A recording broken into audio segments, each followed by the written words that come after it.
handstands because it's been a while since I've been on my hands. And so I figured I'd hit record and see what happens.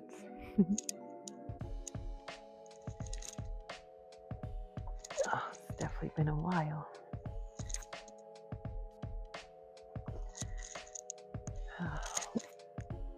I'm still not sure how I feel about this mat. This is the Yoga Strong mat. It's got good cushion. It has good length. I just don't know how I feel about the surface of it. It's kind of like material, so it's not very grippy. I think it'll probably get grippy if I get sweaty enough, but with it being fabric, I don't know how sweaty I want to get on this mat. So definitely rusty. It's been a while. Months since I've done a handstand, I think. Weeks? I don't know. It's been a while. Can definitely tell.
Well, that was longer than I thought I would be able to hold it.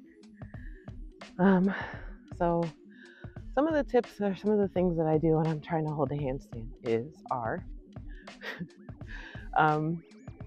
one, spreading the fingers a lot, but not too much, because once the hands go down to the floor, it's important to use the fingers and the palms. So there's a little bit of this happening in the handstand, especially if you're swaying a little bit.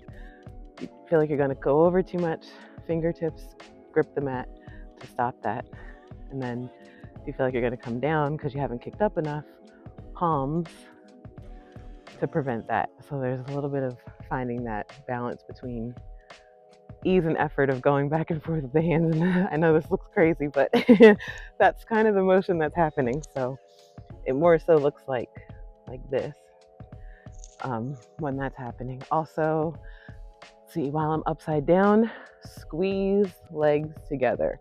So one of my teachers always used to say, pretend there's a sheet of paper between your ankles, and no matter what, do not let that paper fall out. So legs are squeezing towards the midline. They're not just hanging out inactively. They are pressing towards each other, hugging in. In addition to that, balls of the feet or toes, whatever you're reaching through. So some people like to flex their feet so they're flat. Some people like to floint the foot. So it's like a flex, floint. There's like a flex and a point, and then there's a point. I personally like to go for the floint because I like to push through the ball of my feet. So once the legs are upside down, it's important to keep reaching your feet up to the sky like you're trying to touch the clouds with your toes, because that will keep everything lifting away from the ground. It will prevent you from sinking into your shoulders and your wrists. Also, the hands are pressing the floor away, so that same motion that we use in down dog and pretty much every yoga pose where our hands are on the floor, you don't want to be sagging into your hands. You want to press the floor away so arms are strong. Okay, so using the hands as a grip, squeezing the legs together, reaching through the balls of the feet up to the sky so everything is engaged and lifting up.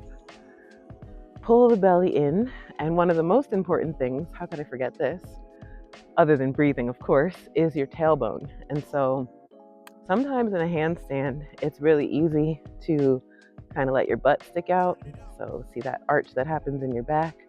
And not only is this not safe for your back over time, it can create an injury or just discomfort, but it also is not beneficial for your handstand. So in your handstand, you want to try to find this position where the hips, wrists, shoulders, hips, and if your toes are extended, your toes are all in the straight line, stacked on top of each other. But notice my tailbone here.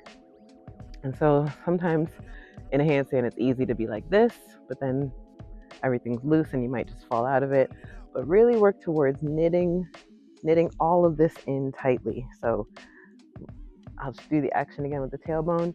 It's lengthening the tailbone, so you're lifting the pelvis forward, and that brings all of this in like a cage. Everything's nice and strong. You'll feel your glutes engage that way. Draw your pelvic floor up and in like you have to pee. And then everything is strong. So handstands require the full body, all of your muscles. And as I just touched on before, most important thing is to breathe. And so when I first started practicing yoga, I noticed that whenever I am upside down with my hips over my head, I had a tendency to hold my breath. And anyone who practices yoga knows that one of the most important parts of the practice, if not the most important part, is the breath, the breathing. And so when I started practicing yoga, I had to relearn how to do handstands because throughout all of my life, pretty much, I had been holding my breath anytime I was upside down. So very important to try to steady the breath in your handstand. Keep it full. Keep the inhales even with the exhales. And do your best. I mean, handstands are one of those poses that are super tricky. Some days, you may nail it. Some days you might be all over the place.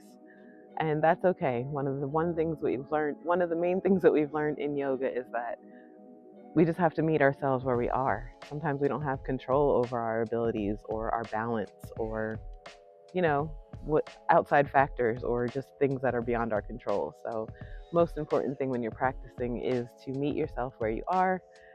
And once you learn how to do that, you learn how to give yourself grace. Everything just kind of falls into place and you really get to enjoy the practice a lot more. Comparison is the thief of joy. And so if you are practicing and then watching other people practice and comparing your skill set to their skill set or your body's capabilities to their body's capabilities, that's going to steal the joy and the pleasure away from the practice. So let go of all of that. That's why I always open up my classes by stating there's no expectation, there's no judgment, and there's no comparison because, if you want to compare yourself to something, compare yourself to yourself, but each day is different and every time we come to the mat is different. And so when we learn that, we let go of comparison because it's always a new experience every time we come to the mat. So I know I got off the topic of handstands a little bit here, but that tends to happen when I start talking about yoga because it's one of those things that I'm very passionate about and I feel like it can help anybody who is open to receiving it. So thank you again for watching. If you enjoyed this video, please like, comment, and share. And for more videos like this, please subscribe. And I will see you next time. Bye, guys.